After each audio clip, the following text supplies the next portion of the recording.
We silence another voice of the enemy and we declare Jesus' name. This season, Lord, with us as you will. Let be a season of turnaround, be a season of distinction, be a season of hope. We shall see in a mighty way. I thank you and I give you praise. I declare multiplication, I declare floor expansion. Oh, Shakabaleti and Diana. Yes, so Kokata Alabaleti Azam.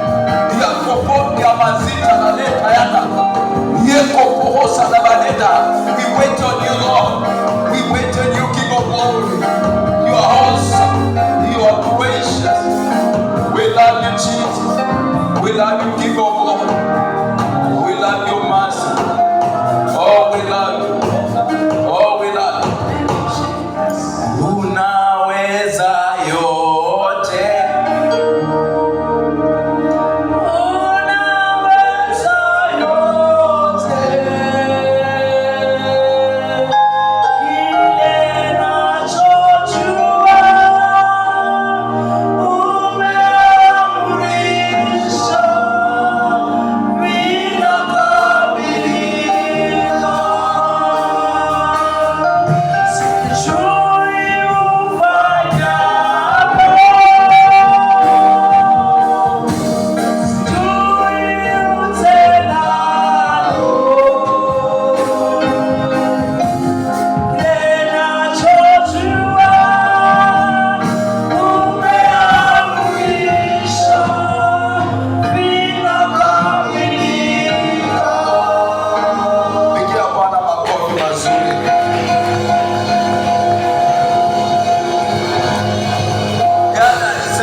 Yatatimia.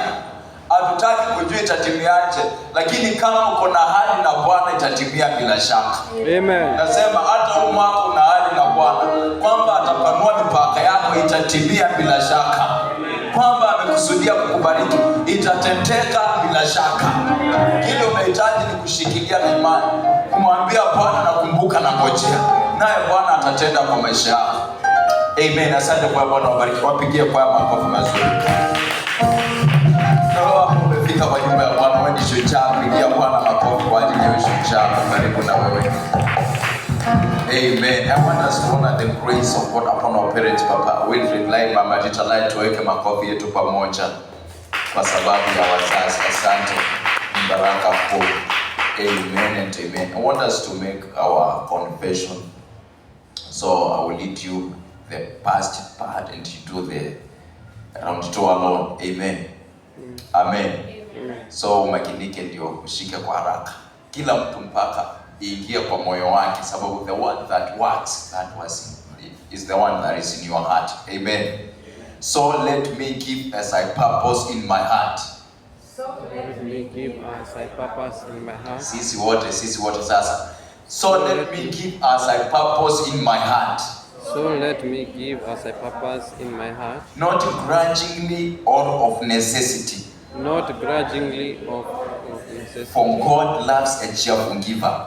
God loves a cheerful giver. Tuanze sasa. So let me give as I purpose in my heart, not grudgingly or of necessity, for God loves a cheerful giver, and God is able to make all grace abound towards me, that I always have the all sufficiency in all things may have an abundance for every good work. Amen. Makofi mazuri. Glory to God. Naweza ukaketi tushike neno la Bwana pamoja. Asante kwa Bwana kwa kila mmoja ambaye kwa nyumba ya Bwana. Exodus chapter 25. Exodus chapter 25. Verse 1. Tukifika pale tunaweza tukasoma na tutaenda kwa haraka sababu ni usomi mrefu, kwa hivyo anatusaidia chapter 25 verse 1 tusome pamoja kama imekuja.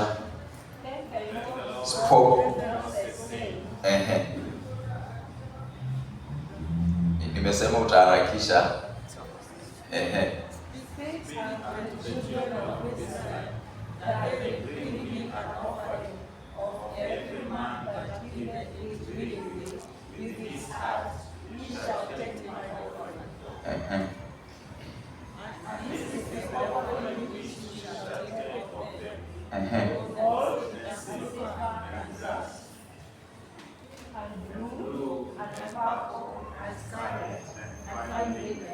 And God's hair, and ram skin, tight red, and buncher skin, and shitting wood. Verse 6. Oil for the light speeches, for anointing oil, and for the sweet incense. Verse 7. Oxen, onyx stones. Tusome pamoja sisi wote. And the stones to be set in the ephod and the breastplate. Verse 8. And let them make me a sanctuary, that I may dwell among them. Verse 9. Verse 9. According to all that.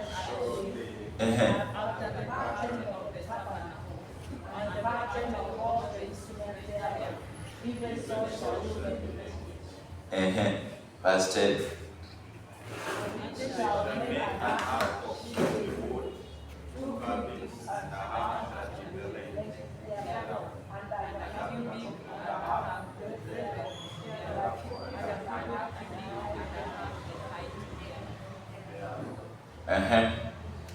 And you shall overlay with it gold within and without, shall thou overlay it, and shall make upon it a crown of gold around about.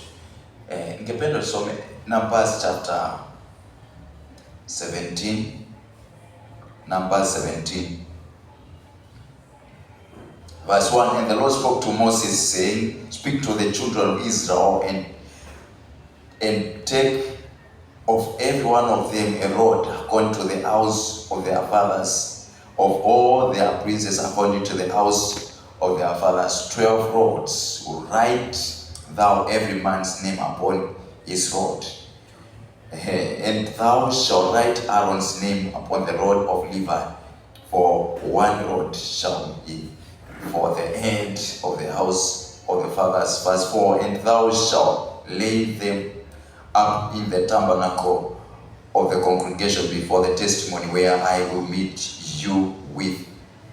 Verse 5. And it shall come to pass that the man's rod whom I will choose shall blossom, and will make cease of the murmuring of the children of Israel, whereby they murmur against you. Verse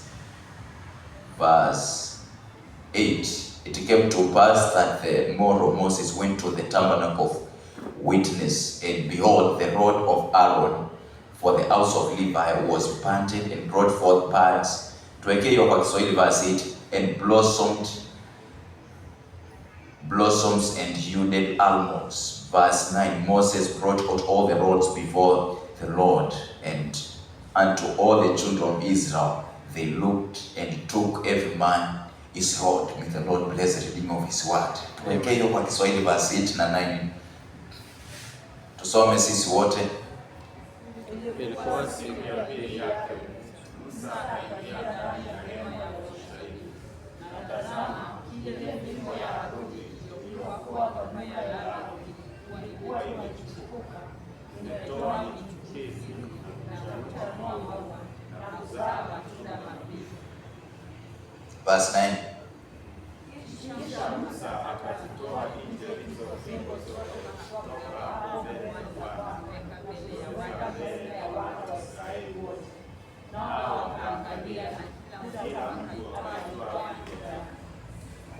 Bwana abariki kusoma kwa neno lake. Amen. Ningependa nifundishe kuhusu the ark of the Lord, ama sanduku la agano, ama the ark of covenant. Hayo majina yote yako sawa, na kuna kitu mambo kadhaa ningependa ujue wakati nafundisha hii, sababu itamaanisha zaidi by the end of the teaching. Mwanzo wende usione maana yake, lakini naomba kila mmoja atashika na ushike vizuri, sababu itabadilisha mambo yako kabisa jinsi unavyoona. Nikwambia mambo yote ambayo litendeka huwa yako na significant kwa ulimwengu wa sasa, na kwa sasa kuna kitu inamaanisha wakati tunajifundisha, tukisoma ile litendeka huo wakati, na kwa sasa tujue na sisi tuko wapi. Na pia by the end of it kuna mambo tutaangalia, ilitoka wapi, ilianza wapi, na ilifanya nini, umuhimu wake ulikuwa gani, na perhaps sasa iko wapi, na kwetu sisi inamaanisha nini. Na kwa hivyo ningependa nianze kwanza kitabu ya Kutoka sura 25, maandiko inaongea kuhusu Mungu akiongelesha Musa. Tupeleke pale Exodus chapter 15 verse 1. Na akampa maagizo. Hii ni baada ya kutoka Misri kwa nchi ya utumwa, na baada ya kuvuka bahari ya Shamu.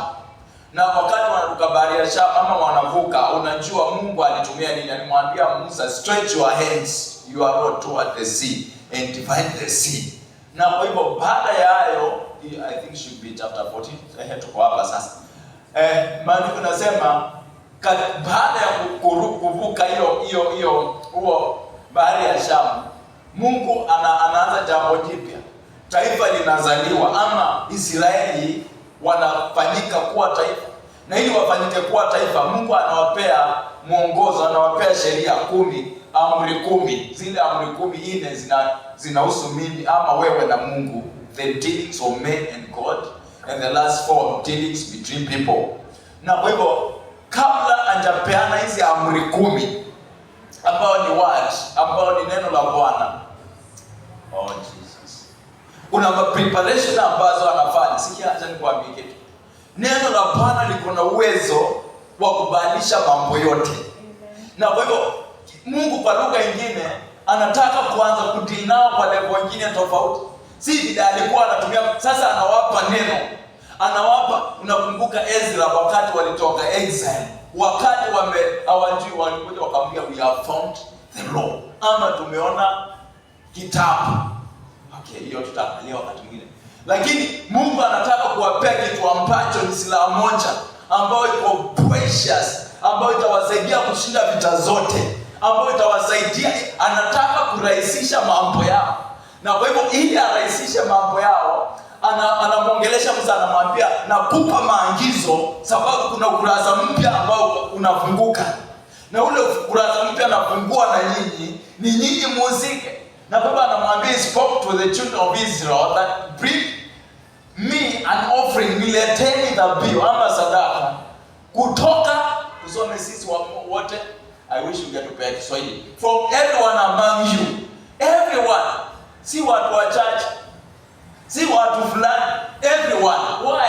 Specific instruction, commands of the Lord, kutoka kwa kila mmoja. Tusome, waambie wana wa Israeli kwamba waniletee sadaka kila mtu.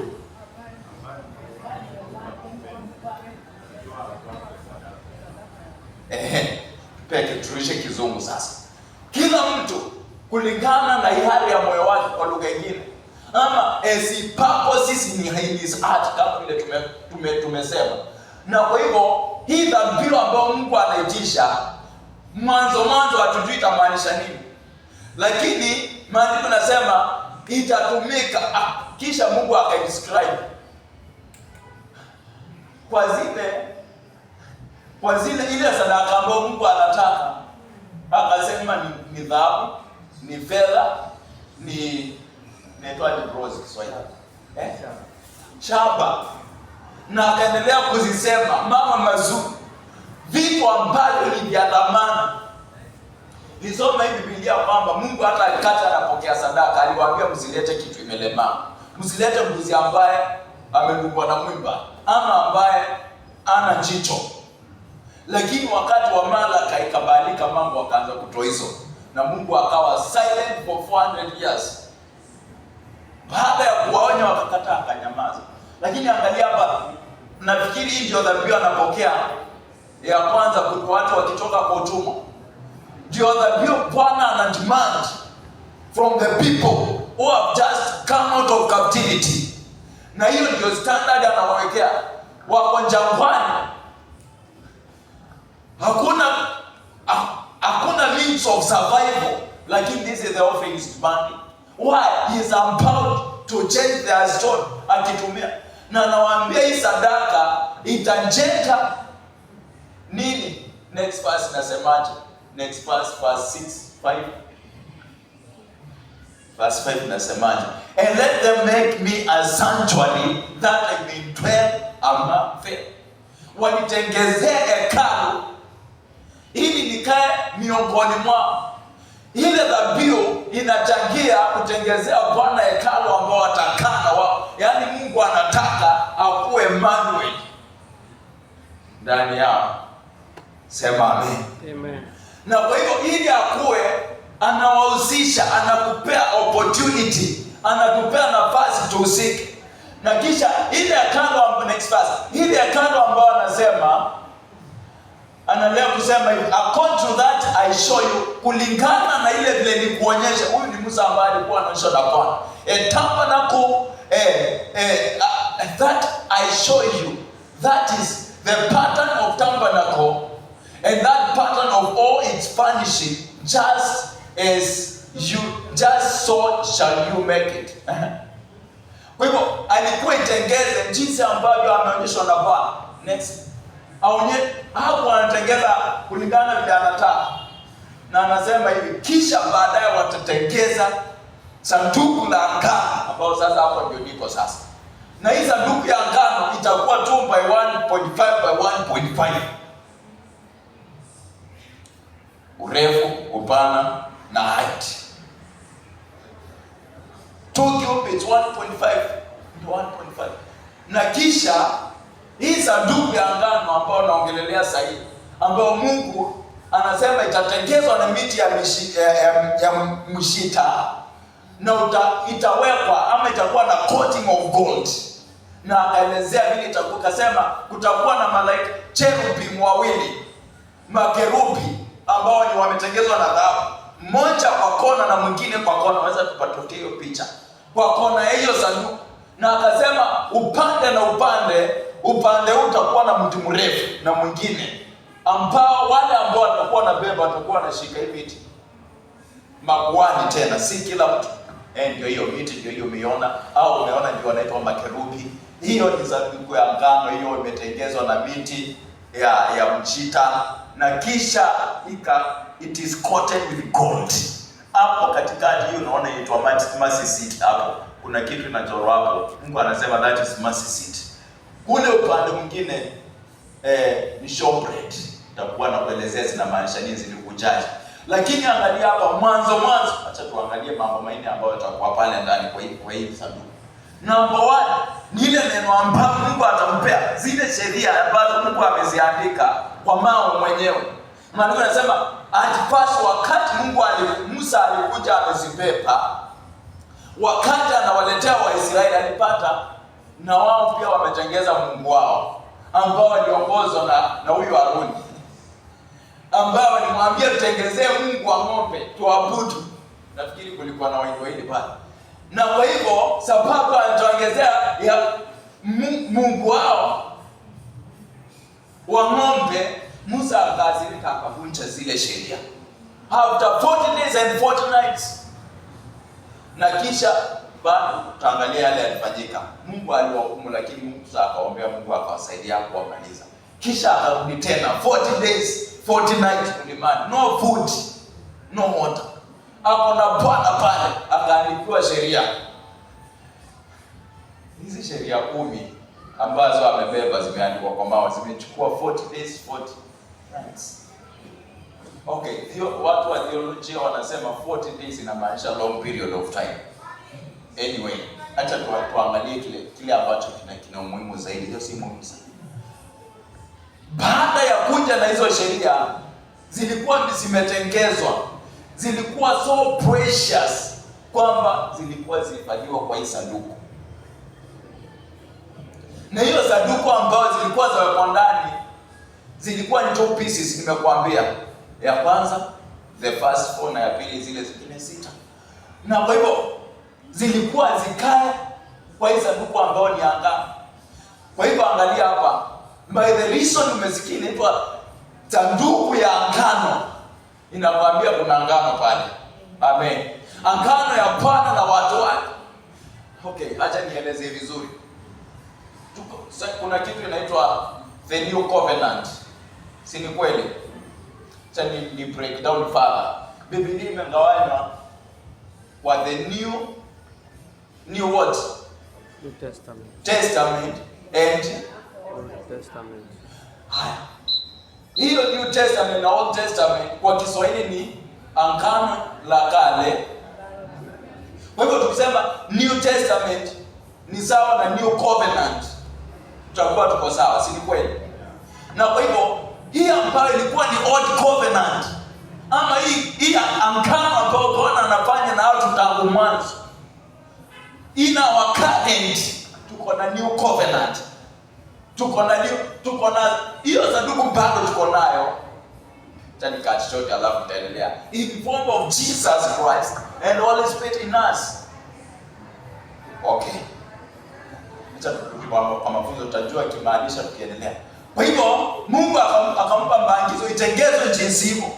Na akamwambia itakuwa wakati ambao nakuja nikiwatembelea kutoka kwa ile tabernacle of meeting, nitakutana na wewe katikati hapo Mercy Seat, hapo katikati hao makerubi ambao wametengezwa na dhahabu. Maandiko yanasema wakati Musa alimaliza Bwana akaweka. Mara ya kwanza Bwana alikuja in form of cloud, na utukufu wa Bwana ukajaa, watu wakiona Shekinah glory ikanjaa kwa nyumba, wakaona na macho yao, sababu it is God with them. Na kwa hivyo Bwana akaonyesha kwamba amewekeza utukufu kwa ile sanduku. Na kwa hivyo kila mara hii sanduku ikiwatangulia, ni utukufu wa Bwana uko mbele yao. Kila wakati wakienda na wamebeba hii sanduku, they were assured their victory was guaranteed. Lakini kila mara wakifanya uovu, hii sanduku ingefanya kazi kinyume na wao. Sasa it was not, haikuwa kitu ambacho ni automated machine. Ilikuwa inafanya kazi kinyume na maadui kama wako sawa sawa na Mungu. Lakini kama njia zao si sawa na Bwana, hii sanduku pia ni upanga ukatao kweli, ilikuwa ina hukumu. Lakini angalia, mara ya kwanza Mungu anamwonyesha jambo, anamwambia Musa hivi kwamba my servant Moses is dead. Tunaenda kwa nchi ya ahadi. Na anamwambia jinsi ambavyo mtavuka mto wa Yordani ni kwamba makuhani, Joshua chapter 3, watabeba hii sanduku la agano. Nafikiri ilikuwa inafanya hivi. Na watakanyaga maji ya mto. Na kisha wakikanyaga maji yatapeana njia. Sasa angalia ule wakati ambao walikuwa wanajua leteni sadaka, ninaanza kitu, hawakujua kama itakuwa ni ufunguo kufungua bahari. Hawakujua kama itakuwa ni ufunguo wa kuwaingiza to their promised land. Hawakujua kwamba ingeleta Mungu hiyo sadaka yao ingetumika jinsi. Lakini angalia maandiko yanasema Bwana akamwambia Yoshua, makuhani watatangulia na wakikanyaga maji itakuwa kwamba mto wa Yordani utapeana njia. Chapter 3 verse 15. Maandiko nasema kisha makuhani walipokanyaga maji, mto wa Yordani ukapeana njia. Ni nini ambacho Yordani aliona? The glory of God. Sema amen. So mambo mawili kwa haraka. It was a symbol of glory. Hii sanduku ya Bwana ilikuwa imebeba utukufu, and it was a symbol of glory. Number 2, ilikuwa ni ufunguo wa kupigana, ilikuwa ni silaha ya kuwapigania vita. Ilikuwa ni yani wakiwa na mahali hapana njia ingefanyika. Sikia, sababu ilikuwa inabeba uwepo wa Bwana, the presence. Number 2, the glory. Glory kwa nini? Kisoma Psalm chapter 4, maandiko inasema wakati yule mama alijifungua na akasikia sanduku imechukuliwa, alisema, alimuita Ichabod na akasema the glory has departed. So it was a symbol of glory. It carried the glory. Lakini angalia hapa, maandiko yanatuambia hivi, the book of Numbers, kwamba wakati Musa ameleta zile sheria na akapata inasema baada ya yale alifanyika kulikuwa na rebellion, na watu wakainuka kinyume wakisema, Musa, si wewe umeitwa peke yako, hata sisi tumeitwa.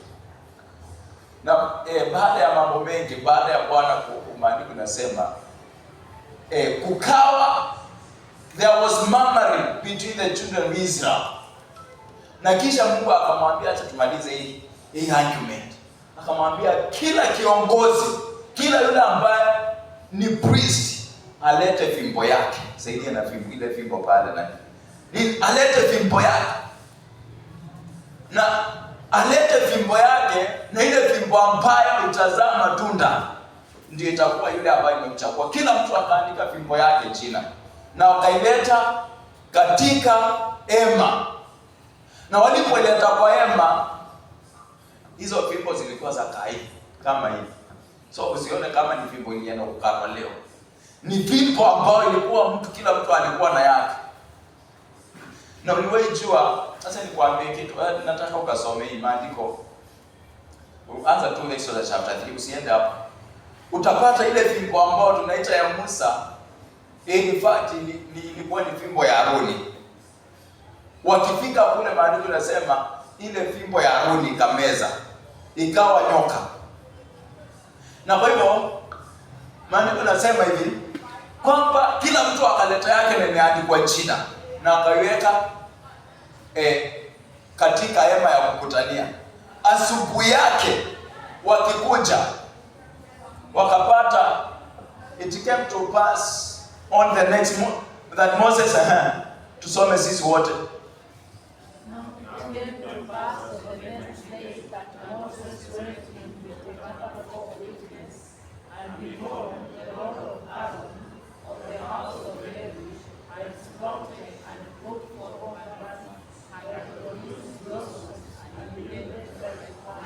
Tupe Kiswahili.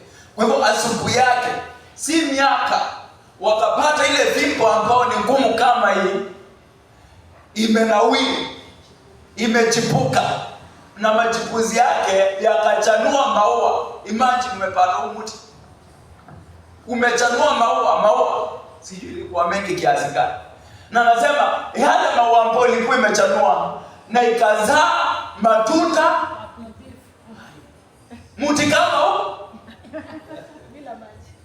bila maji. Asante. Bila maji, lakini kuna neno la Bwana ambalo maandiko yanasema likija ni sawa sawa na maji ambalo alirudi bure. Sikia mpendwa, Mungu anaweza akabadilisha hali yako bila matarajio ya watu, bila qualification. Na ninaomba ikatimia haya majira kwamba Bwana akaingilia hali yako na abadilishe bila matarajio ama calculations za akili za wanadamu. Wakapata, sababu kuna neno la Bwana linakuja ambao likija linasema kesho majira kama haya maji yatatoka kwa mwamba, ama fimbo ambayo haina dalili itazaa matunda, ama kesho Samaria kutakuwa na chakula.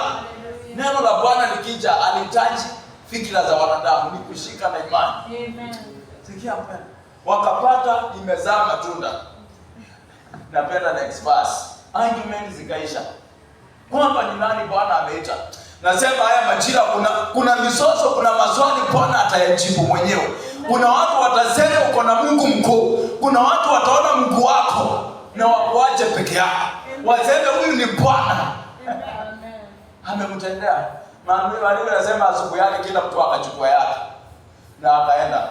Sasa nikwambie jambo, zile nyakati sijui siku hizi wakati mwingine mtu angeperform vizuri, umepata hesabu 100 kwa 100 hapa 99 huko 98, na wengine huko hawajapata vizuri. Yule amepita sana, karatasi yake alikuwa anapeana tu, yeye ana shughuli. Wengine wanaangalia ndio wanarusha huko. Nasema haya majira kuna mambo Bwana atakutendea, ndio maombi yangu. Kwamba itamaliza argument kwamba unaabudu Mungu mkuu. Kwamba itamaliza argument na wale wengine wanasema mko sawa. Amuko sawa, uko na Mungu mwenye uwezo. Amuko sawa, uko kwa neema kubwa. Hata kama wameokoka, neema ni tofauti. Ile Bwana amekupanga ni neema kubwa, full stop. Na ninaomba ikatimie kwa maisha. Kwa maana Bwana, sikia, Mungu hakukuleta hapa kibati. Alikuleta for divine purpose of equipping, ili akufanye uko mkuu kufikia hatima yako. Na kile unahitaji kujua ni kwamba you are not like others. I like the sons of Joseph. Wakati wengine wanapewa, walisema we are mighty, we are great people, but ni umetupea fungu moja. Na wao ambao wanasema hivyo hata mwanzoni hawako wahesabiki. Lakini wakasema sisi ni watu wakubwa. Mbona umetupea sehemu moja? Umetupea fungu moja. Ni vizuri ujielewe mpendwa. Na ukijielewa utasimama bila kuogopa. Na utadai kile ambacho kwa Bwana hata before people. Na utapokea. Na ukiomba, mpaka wengine wakalalamika. Wakaanza lakini kwa nini wakasi? Na kila mtu akona nafasi ya kuomba mbele za Bwana. Angalia, maandiko yanasema wale ambao walikuwa na bishara, kila mtu akachukua yake, lakini Mungu akabadilisha strategy. Akamwambia, the Lord said to Moses, bring the Aaron's rod. Aaron asiende na yake. Hii ambao nimechagua hili nayo. Bring the Aaron's rod before what? The testimony to be kept. Hili iwekwa kama exhibit against the rebels and ensure that you may put their complaints away from me, lest they die. Kwa hivyo fimbo ya Haruni ikabadilishiwa kiwango, ikawa ya kukaa, ikaongezeka katika ile sanduku ya kubeba utukufu wa Bwana. Kila wale wengine mtu akarudi ya wake. Lakini hii ya Haruni kila mahali akienda iko sababu na sanduku la anga. Kwa hivyo so far tumeona kwa sanduku kuna kitu gani? Kuna hiyo fimbo ya Haruni, hiyo iko kwa ndani. Ndani kulikuwa na what? Kulikuwa na 2 tablets of stone. Na kuna showbread ile ambayo tumeona bado itafika, hiyo itafika baadaye. Mwanzo zilikuwa hizo mbili. But along the way ukaongezeka the root. Along the way utaongezeka hiyo showbread. Hiyo haitaongezeka leo, acha nifanye kile ambacho nataka kufanya kwa leo. Na kwa hivyo hii sanduku ambayo ni agano ambayo Bwana amewapenda na kama utukufu, namba 1 imetumika kufungua mto wa Yordani. Kila mtu akiona na wakaingia kwa ushindi. Maana inasema wakati wapendwa walisikia, wale ambao walikuwa wamekaa karibu wakasikia wamevuka mto wa Yordani, their heart melted. Sikia, ilikuwa inabeba kitu inaitwa utisho. Bila vita wafalme wakaishiwa na nguvu, sababu wamesikia ripoti kwamba wapendwa wa Israeli wamevuka mto wa Yordani. Maswali mawili yaliyo, maandiko yanasema Jordan floods all through to the time of harvest. Kwa lugha nyingine ni kwamba maji ya Jordan ama Yordani huwa hayaendi. Nasikianga maji imeenda iko karibu pale fuoni. Huwa hayaendi. Huwa yanakaa. Yamejaa to the brim. Na si mahali watu wageswi. Lakini maandiko yanasema walipokanyaga makuhani wameibeba. Maji yalitengeza ukuta.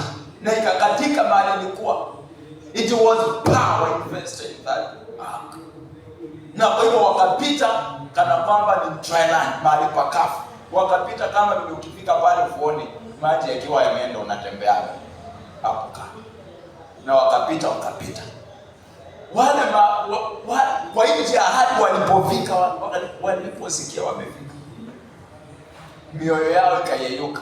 Sababu namba wani wamepitia wapi? Lakini walikuwa wanajua kuna Mungu. Walikuwa wanasikia sifa za Mungu wao. Walikuwa wanajua sifa za Mungu ambaye alipiga Farao. Na mioyo ikaishiwa nguvu, wakaishiwa na Mungu. Angalia hapo mpendwa. Maandiko yanatuambia hivi. Kitu ya kwanza inatuonyesha kile ambacho Bwana alikuwa amewekeza. Ule uwezo ambao walikuwa wameubeba, Mungu akaanza kuonyesha. So walikuwa wanaheshimu sababu waliona zile vita. Na maandiko yanatuambia kutoka pale walianza kushinda, wakashinda Jericho. Baada ya kushinda Jericho, mtu mmoja anaitwa akaiba Babylonian garment na akaiba vinguo kidogo, pesa kidogo. Ile jambo likamkasirisha Bwana sababu ilikuwa iwe ni fast food ama ilikuwa iwe ni kama time ile Jericho. Na kwa hivyo wakaendea kabuti kingine kadogo na wakashindwa vibaya. Why? The God of covenant, the God of new the ark of covenant was against them. Kwa hivyo wakashindwa vibaya. Na waliposhindwa,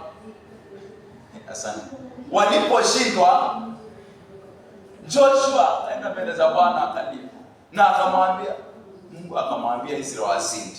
Kwa hivyo kile kinawapiga vita kwa sababu Israeli wamefanya vita.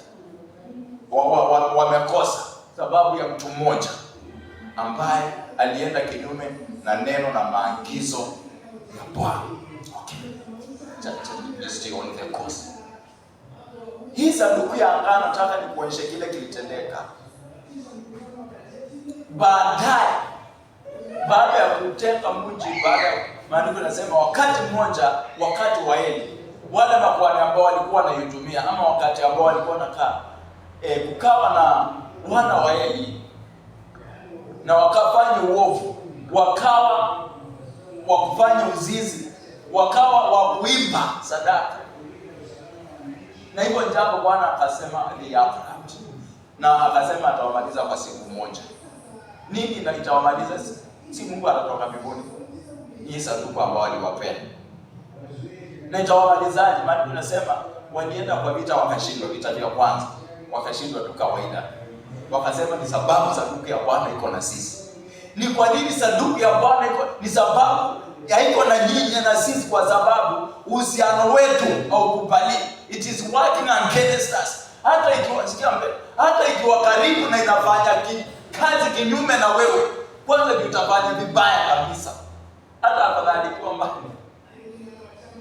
Na Biblia inasema wakaenda wakaleta, ilikuwa ibebwa na makuhani. Sikia maagizo ambayo Mungu alikuwa apeana. Itabebwa na makuhani. Namba 2, hakuna kunguza. Namba 3, hakuna kuifungua. Kwa hivyo inabebwa na miti. Sacred thing.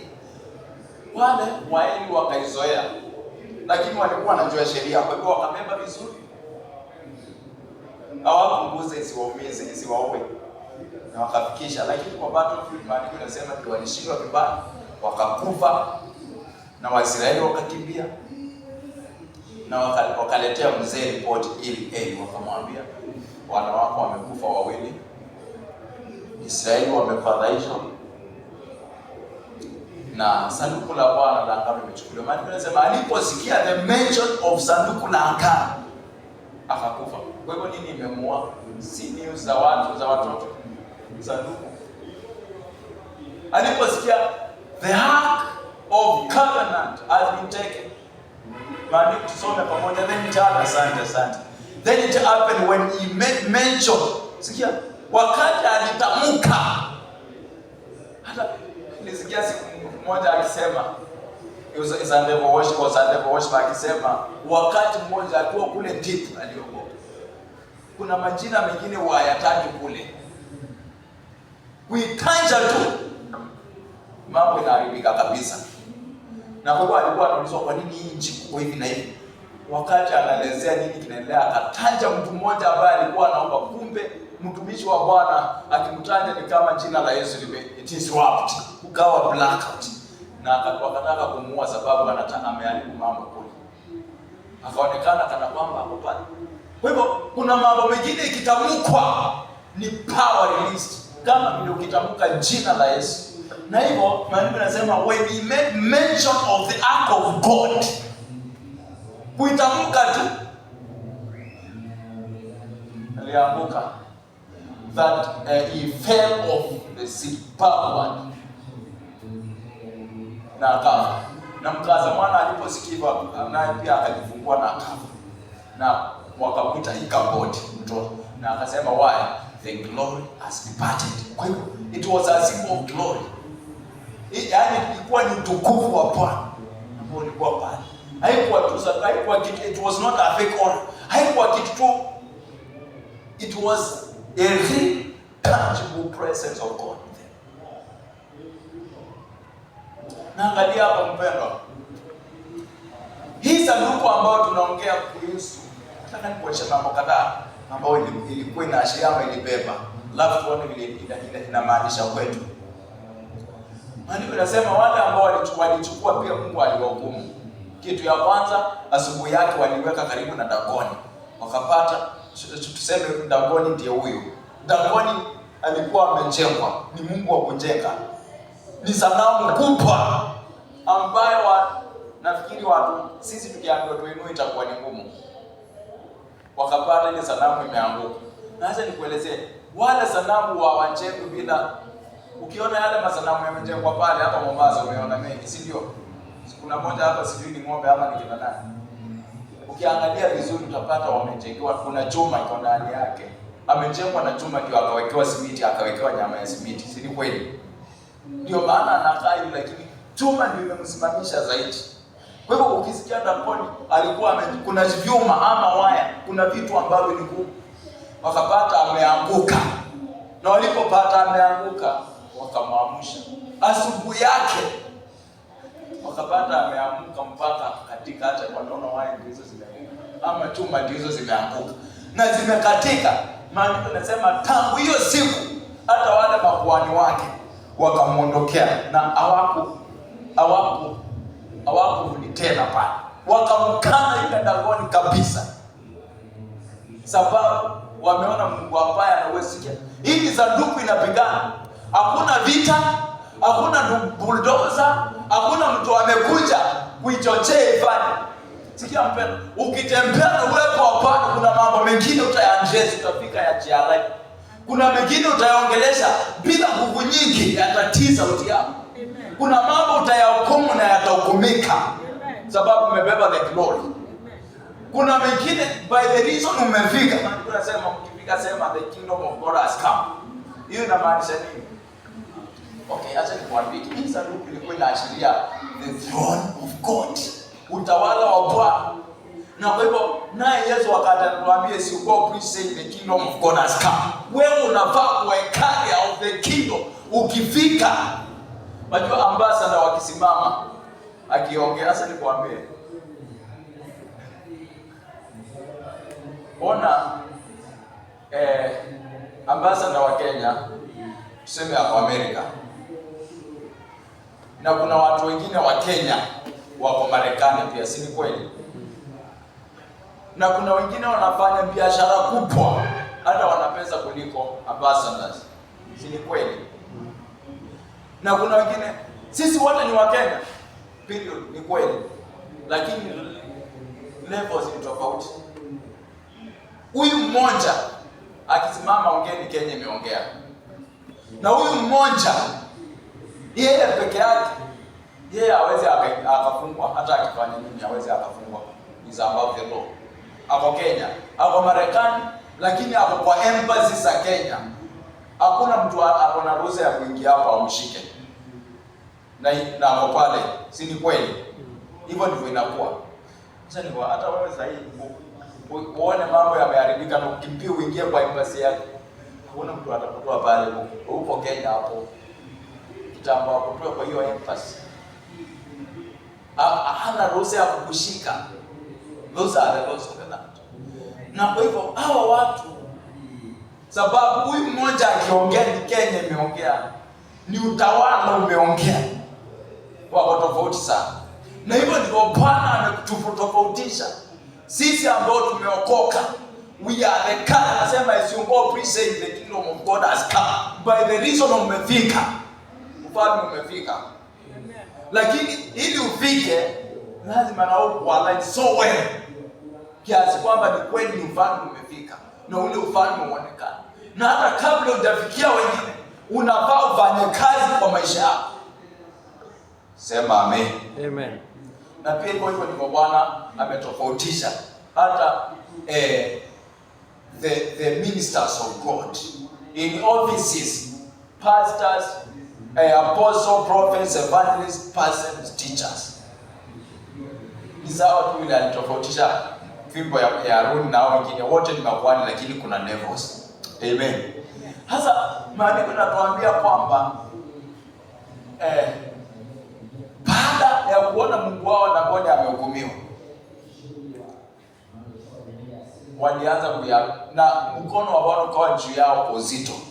Walianza kuhamisha, walisema sanduku la Bwana halitakaa na sisi, na wakaihamisha to the next city, should be Ekron.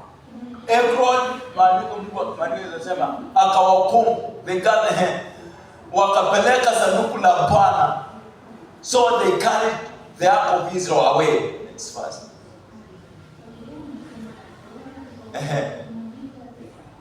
Some sisi wote. So it was. After they carried it away, that the heart of the Lord was against the city with a very great destruction, and he struck the men of the city, both small and great, and the children broke. Verse 6, verse 10. Kwa hivyo akawahukumu, akawapiga na majipu, na wengine wakafa wengi. Na maandiko yanasema hawa ni wa Ashdod, wakaituma Ekron. Ekron nao hivyo 2 months days wakaituma Bethel. Wao wasema hatutakaa nao, wakakumbua mbinu ya kurudisha. Long story short, walitafuta ng'ombe wawili ambao ni wa maziwa, wakaweka yokes, wakaitengenezea kasha mpya, sababu waliita masheikh, wakapea maagizo na wakaituma ikaenda straight. Wakasema ikienda straight tutajua ni hiyo ilikuwa inatuhukumu. Kama itarudi, sasa swali langu ni je, ng'ombe wa maziwa andewe kwa nila abebe na aende? Mimi nimefundisha ng'ombe na najua what it means.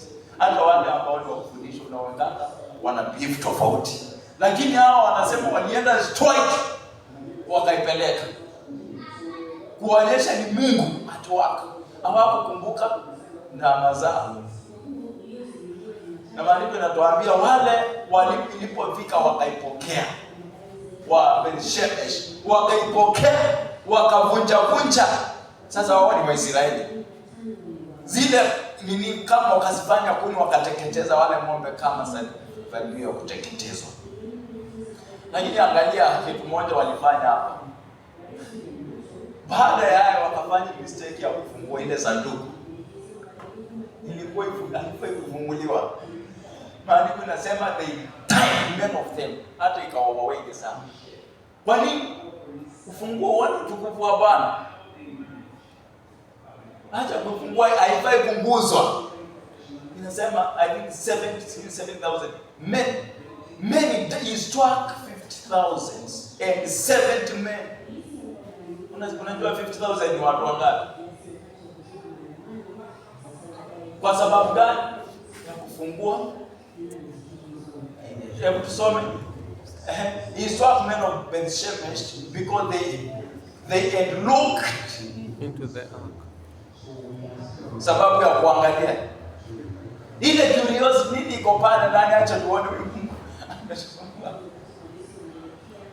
They died. It was a great slaughter. And they lamented. The Lord struck the people with great slaughter. Sikia upendo. The way we interact with God, ni vizuri kanisa ya kisasa tujue sababu zuri mfano. Na kwa sababu Mungu, hii dispensation ya neema, sababu ya neema, watu wa kufile wanaona kana kwamba Bwana hafanyi kazi. Lakini Apostle Paul anasema it happens. Ninasema men are dead. Men are weak, sick and asleep. Men. Sababu ya kutoheshimu Bwana ama kutojua kile ambacho Bwana na kukachukulia na ule uzito unafaa. Na angalia hata nikuonyeshe. Na kuonyesha the way it is working against people when they mistreat it. This is exactly what happens to the people. Ama kwa kanisa isipoheshimu Bwana jinsi anafaa. Na wakati mwingine waenda tusione kitendeka kwa wepesi. But the life people wanaishi, it speaks louder. Jinsi ambavyo on daily basis, jinsi kanisa imekaa. Maandiko yanasema wale nao wakaihamisha, ikaondokea, na mali ilienda ikakaa for 20 years. Kisha Daudi akatamani kuirudisha. Ule wakati ambao anairudisha, akafanya mistake naye. Maandiko yanasema akatengeza gari mpya kama hao wa kwanza, na ikawekwa pale. Along the way wakibeba, yule ng'ombe akateleza. Na kitambo yaanguke, mtu anaitwa Uza akanyosha mkono ishike isianguke sanduku ya kama. Sikia mpendwa. Ameona ya kazi ya Bwana itaanguka, nikio akashika. Sasa huyu mtu ako na intention nzuri sana. Anashika kitu ya Bwana pressure isianguke, but God struck him dead. Maandiko yanasema Daudi akafadhaika na akahuzunika, furaha ikaisha, na akasema hii sanduku hatuwezi kwenda nao. Siwezi nikipeleka mtu wa Daudi hivi. Ipelekwa to the nearest home. Kaonekana mtu mmoja anaitwa Obededom akadua wewe kama hii. Ikasukumiwa kwanza, lakini maandiko yanasema kwa miezi 3 story yake ilibadilika. Kwa wengine inaoa, kwa wengine inafanya maajabu. Naomba haya majira kwa miezi 3 hata Bwana akafanya maajabu kwa wewe. Kwa maisha yako mambo makubwa ikabadilika. Mpaka sifa zikafika kwa kazi kwamba Obededom atakuwa the greatest man if you joke with him. If you don't take that, vile Bwana anambariki na jamii yake, hata utawala utaondoka. Daudi, maandiko yanatuambia Daudi akafanyaje aliposikia hayo? First Chronicles chapter 15 verse 13 inasema, verse 11 inasema, David called for Zadok and Abiathar the priest and the Levites, au wote wako hapo. Kisha akawaambia hivi, and he said unto them, nyinyi ndio wakuu. Verse 13, ndio wakuu wa Walawi. Akawaambia, sanctify yourself. Sikia, hawa ni makuhani. Jitakazeni. Kwa sababu ile assignment tunaenda kufanya, if you joke, will be no more. Sanctify yourself. Hawa ni makuhani, the chief of priests. Anawaambia, you are the chiefs of the fathers of the Levites. Sanctify yourself. Jitakazeni nyinyi na wapendo wenu, kwa maana tunaendea sanduku la Bwana. Na verse 13 anasema kitu ya maana sana. Anasema sababu mwanzo amukuwa Bwana Mungu wetu alitufurikia, kwa maana hatukutafuta mwanzo. Maandiko yanasema because you did it not, kwa sababu mara ya kwanza mwanzo hamukufanya hivyo, Bwana alitufurikia. For we sought him not after the due order, kwa maana hatukumtafuta kwa jinsi ambayo ilifaa. Kwa maana tulifanya mambo jinsi tulijua ama tulifikiria, lakini kuna mwelekeo ambao Bwana alikuwa amepeana Musa, kwa sababu tulibeba na ng'ombe, sababu kuhani hawapo. Kwa hivyo Bwana akatufurikia, tukauza akafa. Nimekwambia mpendo, kila kitu Bwana amepeana maagizo na mambo mengi.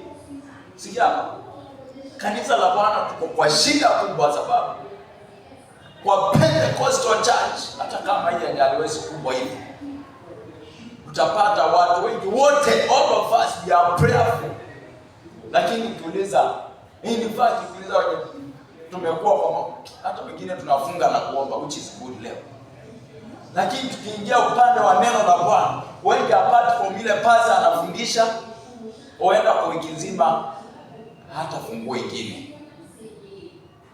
Na pale kanisa ambayo imejaa Mungu bado inakuwa imejaa udhaifu, sababu kila mara inataka kufanya jambo, anafanya in his own way, hajajua maagizo ya kufanya, anafanya jambo nzuri lakini kulingana na Bwana ni heresi.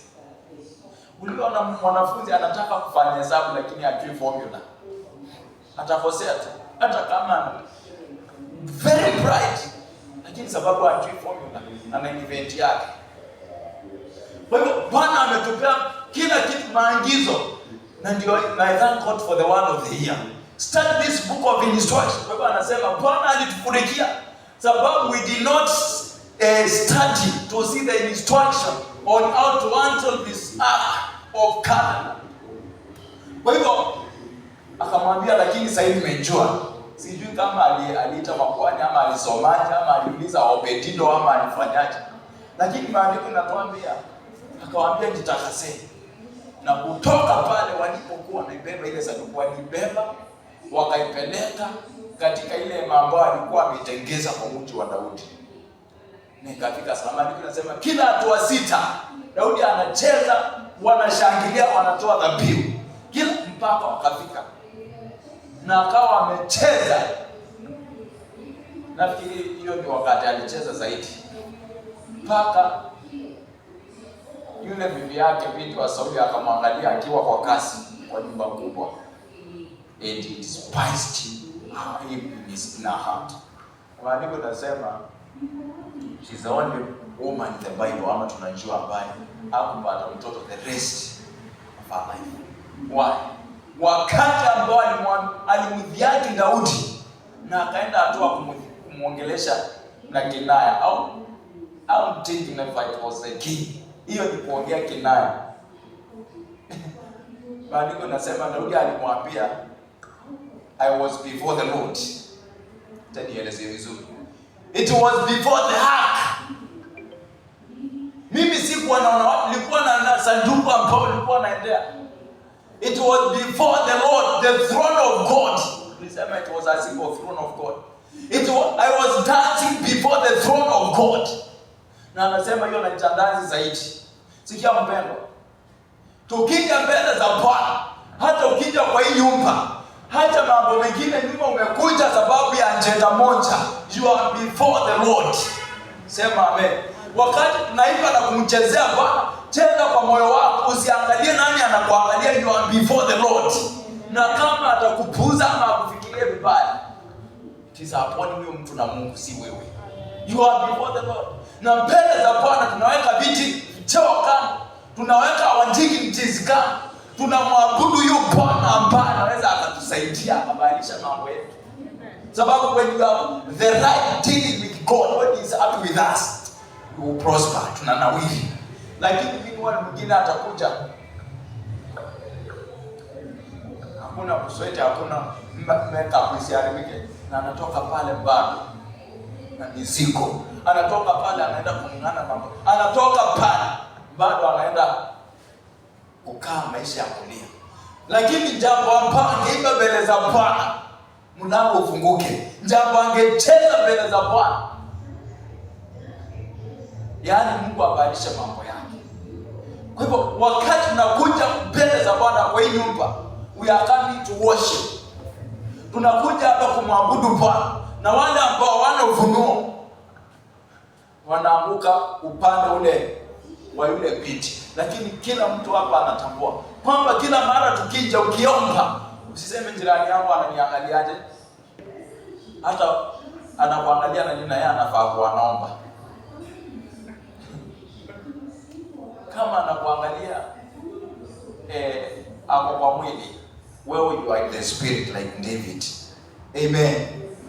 Na kwa hivyo maandiko yanasema sanduku la Bwana likafika. Nataka nifike hapo kwa leo, nitaanza hapo. Lakini nataka nikuonyeshe hivi. kwamba hii sanduku la Bwana ambalo tumeona Jordan inafungua, ambao tumeona inasababisha Jericho kuchukuliwa kwa urahisi, ambao tunaona wakikosea inasababisha kushindwa na watu kama Ai, ambao tumeona inaua hata nyumba ya makuhani na Ade, ambao tumeona inahukumu maadui with great affliction, ambao tunaona inahukumu Dagoni, inamkunja kabisa na inatamanisha ibada yake, ambao tunaona Uza akiishika tu with good intention, lakini kwa makosa, sababu ya kutofuata maagizo. Yani inafanya kwa wakati watu wako sawa, ina amplify their victory. When they are in sin, ina amplify their judgment. Na hiyo sanduku kwa polisi kwa sasa, sababu ni the throne of God, the sanctuary, that they may dwell among them, that they may be Emmanuel, God with us. Hapo ndio tuko, kwamba sanduku la agano tuko nalo hata kwa sasa ndani yetu, in form of Christ, in form of Holy Spirit, but we deal with it. Na kwa sababu ni dispensation ya neema, mambo yale ambayo yalikuwa yanatendeka hizi, Mungu anapea watu wakati. Wengine wanatama kitu ambao ukiwa na good relationship haufai. Lakini shukuru Bwana kwa sababu ya majira, kwa sababu ni majira mapya ambao Bwana anatufungulia. Sema amen. Kwamba mahali ambapo tumekuwa tukikwama hatutakuwa kukwama tena. Yale ambao tumekuwa tukifanya kutoka na vile moyo wetu unatuambia, maombi mengine tunaomba the desire of our hearts, lakini tunakuwa hatujaomba in line with the word. Lakini hata nikwambie siri nyingine moja, as you pray, ni vizuri kujua na neno la Bwana linasemaje kuhusu hii hali, ndio ujue jinsi ya kuomba, ili usiombe amiss, ili ukiomba ujue kwa hii level unaomba jinsi gani. Ninapenda jinsi Danieli anaomba, anasema it is covered by books. Na alipojua kupitia, yani alisoma, akaanza kumsomea Bwana. Ulisema, ulinena Yeremia kwamba baada ya miaka 70 haombi tu ni ya Bwana tuondoe, Bwana tuondoe. Anamwambia Bwana sawa sawa na nako. Ulisema wakati tutatubu, sisi tumefanya dhambi na tubu. Na anamwambia tumekosa, tusamehe, tunatafuta rehema. Ulisema tukifunga na kuomba, nimefunga na kuomba. Umesema baada ya miaka 70 utatuondoa kupitia Yeremia. Miaka 70 imeisha. Baada neno usome, ukiona the way is praying, na Bwana akajibu. Maombi ambayo yatajibiwa, hatutaendelea kuomba hamisi. Na acha nikwambie, ukiomba kitu moja makosa leo na kesho, mwaka wote, miaka miwili, hata ukiomba miaka 10 haitawekwa right. 1 + 1 unaandika ni 1. Hata kama hiyo jibu umerudia miaka 10, hakuna siku ambayo utapokea matokeo. Sikia, niliona mtu mmoja ameandika kitu na ikanifurahisha. Akasema, hiyo alikuwa anaongelesha watu, akamwambia umeapply kazi, umetuma like 500 applications na hujapata kazi. Akamwambia maybe your CV is wrong. Na akamwambia hata ukiendelea kutumia hiyo ikiwa wrong, ikiwa haifikii the standards that are required currently, bado hautapata sababu haifikii. Na kwa hivyo nataka nitumie ukisema, ukiendelea kuomba miss, hata kama hiyo umeiomba miaka na miaka, utaiomba na bado utakuwa umeomba tena. Lakini nini tutakupea mwelekeo sawa kuomba neno la Bwana? After pray, then seek the word. What is say? Uombe kulingana na mwelekeo wa Bwana. Sema amen. Amen. Ujue ni maombi gani ya kuomba wapi? Ujue maombi ya vita ni gani? Si maombi ya vita unasema Bwana kama ni mapenzi yako, naye Mungu anatarajia execute judgment. Si wakati ambao ni wakutoa pepo unasema Bwana naomba usaidie huyu pepo mtoke. Maandiko yanasema you shall cast out the devil, come out of him.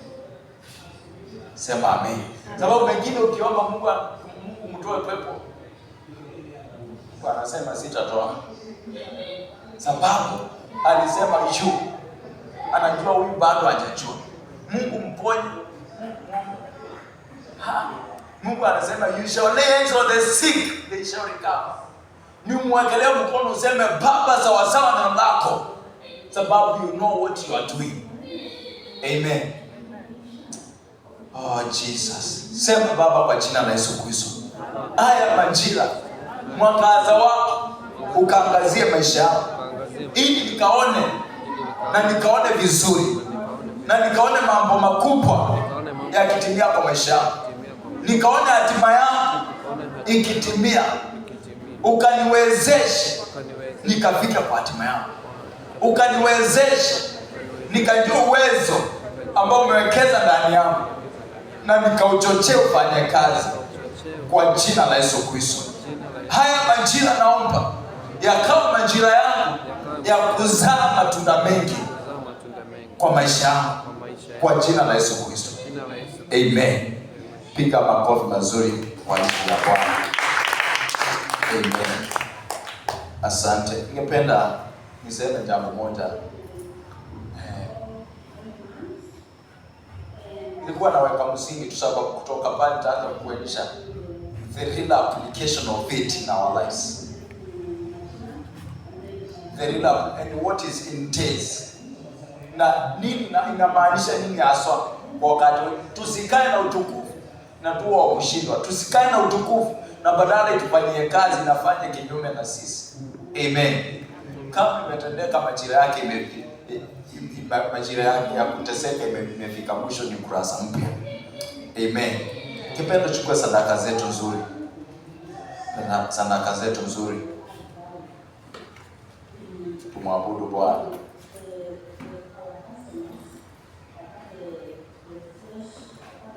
Kama unalipa na M-Pesa, naomba kila mtu jitahidi take out your offering. Mbona muamini Bwana hii? No, sipotezi na sitoi ni kwa sababu kupokea. Nasema gift shall be given. Hiyo ndio neno. Hiyo ndio unasimama nayo.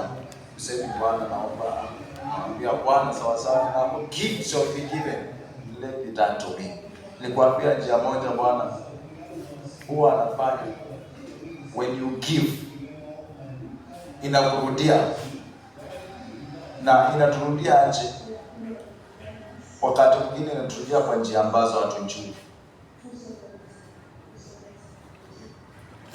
Unatoa ama you sow, lakini wapendo huwa anatarajia akitoa akutana na mtu ampe ama apewe hivyo direct, lakini Bwana anatumia njia nyingi. You give, Bwana anakufungulia kazi yenye haungepata. Unatoa contract ambao ilikuwa kuepe ama ilikuwa usipate, Mungu analeta kwako. Unatoa ugonjwa ambao ungekuja kurob millions, Mungu anawaambia stop. Inataka kutia kwa majaribu. Maandiko yanasema hivyo, wakati ulikuwa na tauni, Mungu alimwambia Daudi atoe dhabihu kupitia kwa nabii Gad. Na alipoona ametoa, ilifaki akifika kutoa, maandiko yanasema Arauna akamwambia na kupea kila kitu, akamwambia siwezi kumpea mtu kitu Mungu kitu akijani karimu. Na alipomwambia siwezi kumpea mtu kitu akijani karimu, alipotoa akanunua na akatoa na dhabihu na akatoa. Maandiko yanasema Mungu akamwambia malaika, rudisha upanga wako. Why? An offering imesababisha ghadhabu ya Bwana irudi. Maandiko yanasema hivi hapa Samuel chapter 1. Mungu alimuongelesha Samuel akamwambia nitafanya, akamwambia kwa nyumba ya Israeli ama ya ambao ule uovu ambao wamefanya, hata hakuna dhabihu ambayo nitaweza kupokea ni relate. Kwa hivyo nakwambia dhabihu inaweza fanya Bwana ama inafanya Bwana mambo mengine anaambia stop. Anaambia tauni zingine stop by the reason of sacrifice. Amen. So that is how it works.